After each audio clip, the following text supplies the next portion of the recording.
ನಮಸ್ಕಾರ. 99% ಸೋಲುವ ಪಂದ್ಯವನ್ನ ಗೆದ್ದು ಬೀಗಿತು ಮುಂಬೈ. WPLನ ಫೈನಲ್ ಗೆದ್ದು ಚರಿತ್ರೆ ಸೃಷ್ಟಿಸಿತು ಎಂಐ ತಂಡ. ಹಾಗಾದರೆ ಸುದ್ದಿಯ ಸಂಪೂರ್ಣ ಮಾಹಿತಿ ಏನು? ಅಷ್ಟಕ್ಕೂ WPLನ ಫೈನಲ್ ಪಂದ್ಯ ಹೇಗಿತ್ತು ಗೊತ್ತಾ? ಹೀಗೆ ಇದರೆಲ್ಲದರ ಬಗ್ಗೆ ಇವತ್ತಿನ ಈ ಒಂದು ವಿಡಿಯೋದಲ್ಲಿ ತಿಳಿಸ್ಕೊಡ್ತಾ ಹೋಗ್ತೀನಿ. ಆದ್ದರಿಂದ ದಯವಿಟ್ಟು ಈ ವಿಡಿಯೋವನ್ನ ಕೊನೆವರೆಗೂ ನೋಡಿ. ಆದರೆ ಅದಕ್ಕಿಂತಲೂ ಮುನ್ನ ಯಾರೂ ನಮ್ಮ ಚಾನೆಲ್ಗೆ ಸಬ್ಸ್ಕ್ರೈಬ್ ಮಾಡಿಲ್ವೋ, ಸೊ ದಯವಿಟ್ಟು ಈ ಕೂಡಲೇ ನಮ್ಮ ಚಾನೆಲ್ಗೊಂದು ಸಬ್ಸ್ಕ್ರೈಬ್ ಮಾಡಿ ಮತ್ತು ವಿಡಿಯೋಗೊಂದು ಲೈಕ್ ಮಾಡಿ. ಹೌದು, ಮುಂಬೈನ ಬ್ರೆಬೋರ್ನ್ ಕ್ರೀಡಾಂಗಣದಲ್ಲಿ ನಡೆದ ಮಹಿಳಾ ಪ್ರೀಮಿಯರ್ ಲೀಗ್ನ 3ನೇ ಆವೃತ್ತಿಯ ಫೈನಲ್ ಪಂದ್ಯದಲ್ಲಿ ಡೆಲ್ಲಿ ಕ್ಯಾಪಿಟಲ್ಸ್ ಹಾಗೂ ಮುಂಬೈ ಇಂಡಿಯನ್ಸ್ ತಂಡಗಳು ಮುಖಾಮುಖಿಯಾಗಿದ್ದವು.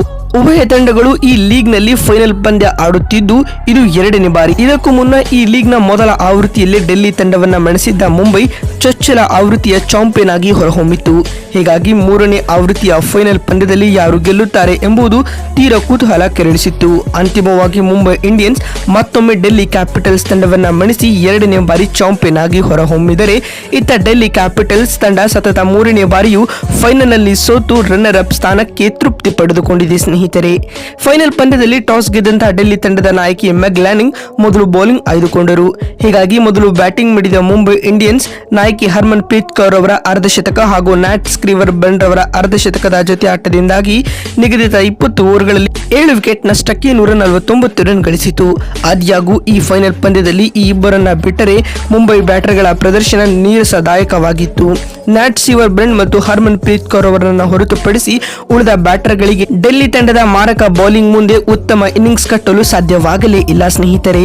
ಹೀಗಾಗಿ ತಂಡವು 14 ರನ್ಗಳಿಗೆ 2 ವಿಕೆಟ್ ಕಳೆದುಕೊಂಡಿತು. ಹೇಲಿ ಮ್ಯಾಥ್ಯೂಸ್ 3 ಮತ್ತು ಯಾಸ್ತಿಕಾ ಭಾಟಿಯಾ 8 ರನ್ ಬಾರಿಸಿ ಬೇಗನೆ ವಿಕೆಟ್ ಒಪ್ಪಿಸಿದರು. ಇದಾದ ನಂತರ ಬ್ರೆಂಡ್ ಮತ್ತು ನಾಯಕಿ ಕೌರ್ ಇನ್ನಿಂಗ್ಸ್ ಜವಾಬ್ದಾರಿಯನ್ನ ವಹಿಸಿಕೊಂಡರು. ಇವರಿಬ್ಬರ ನಡುವೆ 62 ಎಸೆತಗಳಲ್ಲಿ 89 ರನ್ಗಳ ಪಾಲುದಾರಿಕೆ ಇತ್ತು.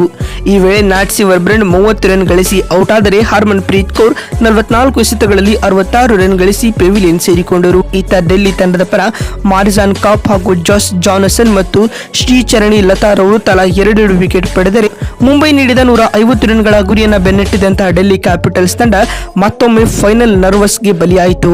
ಬಲಿಷ್ಠ ಬ್ಯಾಟಿಂಗ್ ಪಡೆಯನ್ನೇ ಹೊಂದಿರುವ ಡೆಲ್ಲಿಗೆ 150 ರನ್ ಹೊಡೆಯಲು ಸಾಧ್ಯವಾಗಲಿಲ್ಲ. ಆರಂಭದಲ್ಲೇ ಪ್ರಮುಖ ವಿಕೆಟ್ಗಳನ್ನು ಕಳೆದುಕೊಂಡ ತಂಡ ಕೇವಲ 44 ರನ್ಗಳಿಗೆ 4 ವಿಕೆಟ್ ಕಳೆದುಕೊಂಡಿತು.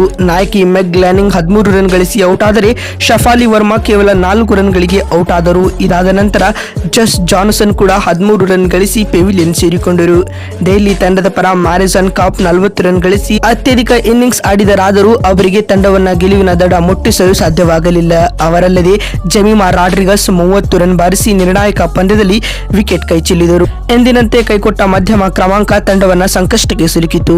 ಆದರೆ ಕೊನೆಯಲ್ಲಿ ಕನ್ನಡತಿ ನಿಕಿ ಪ್ರಸಾದ್ 25 ರನ್ ಗಳಿಸಿ ಹೋರಾಟ ಕೊಟ್ಟರಾದರೂ ತಂಡಕ್ಕೆ ಗೆಲುವು ತಂದುಕೊಡಲು ಸಾಧ್ಯವಾಗಲಿಲ್ಲ. ಇತ್ತ ಮುಂಬೈ ತಂಡದ ಪರ ನ್ಯಾಟ್ ಸ್ಕ್ರೀವರ್ ಬೆನ್ 3 ವಿಕೆಟ್ ಪಡೆದರೆ ಅಮೆಲಿಯಾ ಕೇರ್ 2 ವಿಕೆಟ್ ಪಡೆದರು. ಉಳಿದಂತೆ ಶಬ್ನಾನ್ ಇಸ್ಮಾಯಿಲ್, ಹೇಲಿ ಮ್ಯಾಥ್ಯೂಸ್, ಸೈಕಾ ಇಶಾ ತಲಾ 1 ವಿಕೆಟ್ ಪಡೆದುಕೊಂಡರು. ಇದರೊಂದಿಗೆ ಫೈನಲ್ ಪಂದ್ಯದಲ್ಲಿ ಮುಂಬೈ ತಂಡವು 8 ರನ್ಗಳ ಭರ್ಜರಿ ಗೆಲುವು ದಾಖಲಿಸುವ ಮೂಲಕ 2ನೇ ಬಾರಿ ಚಾಂಪಿಯನ್ ಆಗಿ ಹೊರಹೊಮ್ಮಿದೆ. ಸ್ನೇಹಿತರೆ, ಮತ್ತೊಂದು ವಿಡಿಯೋದಲ್ಲಿ ಸಿಗ್ತೀನಿ. ಅಲ್ಲಿವರೆಗೂ ನಮಸ್ಕಾರ, ಧನ್ಯವಾದಗಳು.